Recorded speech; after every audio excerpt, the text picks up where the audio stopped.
Hi everyone and welcome to my video. Really exciting one today.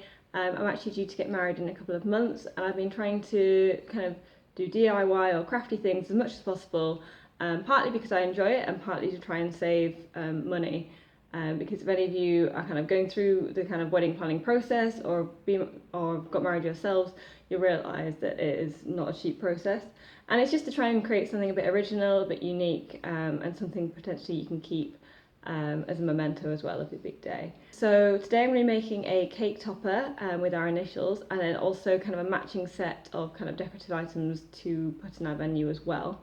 So we're going to be starting with some MDF letters, and I'll be painting them to kind of match our wedding.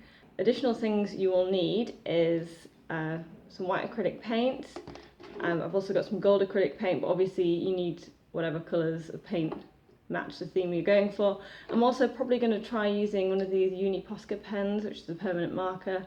And then additionally what you're going to need is, somewhere you can paint where you're not going to get everything messy, some water and, some tissue paper to wipe your brush. Alright, so let's see how it goes. Alright, so we'll start with some white. Dampen your brush before you start.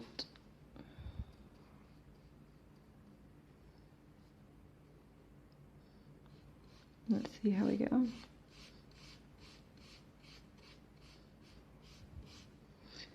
So I'm using acrylic paint today, mainly because it's just what I have kind of in the house at the minute. And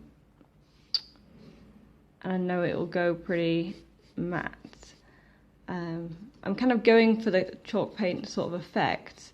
And so if you had chalk paint,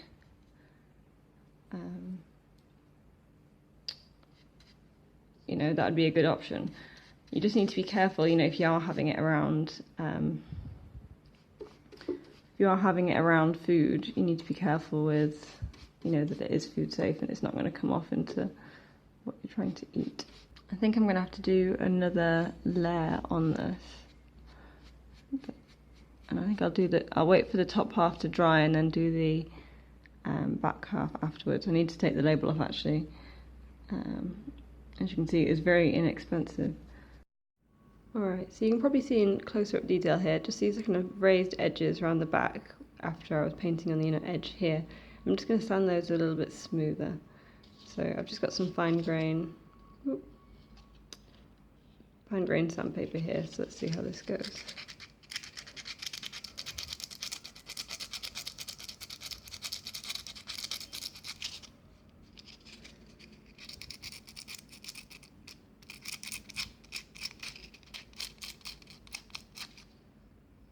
So that's just smoothing that out nicely, and we'll be buffing a lot of these edges with kind of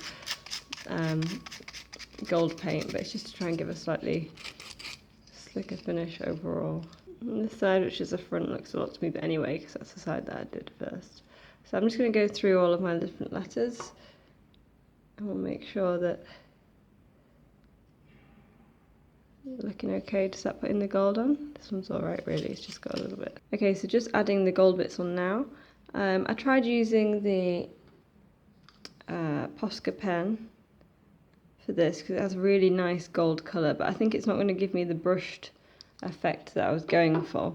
So I've gone with the gold acrylic paint I've already got. This is just from W.H. Smith's.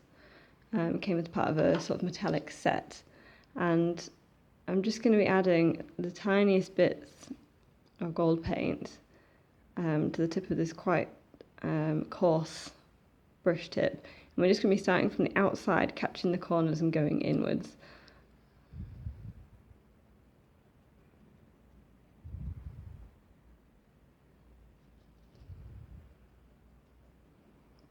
So it just picks up the sort of irregularities in the paint that I've already done to give it quite a rustic look.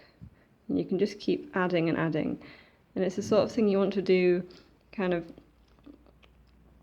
quite gradually, because you can always kind of add more flecks of paint on, but it's quite difficult if you go too heavy to then kind of backtrack from that, apart from just whitewashing it and starting all over again.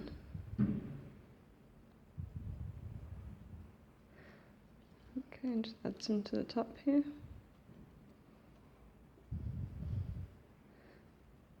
Again, I'm kind of going for like a reasonable amount of coverage, but I want it to look, you know, not too sort of planned out and not too rigid.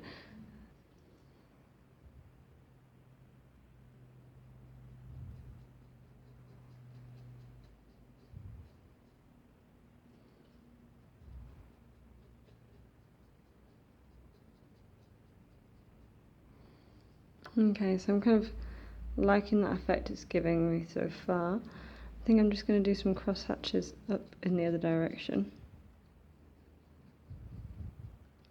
Okay, I think I want just some of the darker bits just to be a little bit darker, so this is where I can just add a tiny bit more paint to my brush. Just go back over some of those bits. Alright, so that's the first one. I think it'll look quite effective as part of a set, so I'll go on and finish the others. Obviously this is the back empty, and I think when this dries I will just add a bit of colour to the other side, and we'll see what the end result looks like. So I've got a set of little ones to go on top of the cake, and then larger ones to use as decor around the venue. They really cost me barely anything at all. I think probably a total of about £6. They were about £1 each for the letters. The paint and brushes were things I already had at home. I think they've come out looking really effective, and although I'm using these for my wedding and wedding decor, you don't have to be limited to that. If you want you know, different slogans, different words around the house, different colour schemes, of course you're completely flexible to achieving that. Hopefully I've just given you maybe a bit of idea about how to go about achieving the look that you want, especially if you're wanting a sort of glittery finish or kind of a brushed, more rustic effect finish. Hopefully some of you found this video helpful. If you did, be sure to give it a like and a thumbs up. And I've got a few more craft videos coming, so feel free to subscribe or click the notification bell, and then you won't miss any of my videos coming out in the next few days. Alright, see you next time.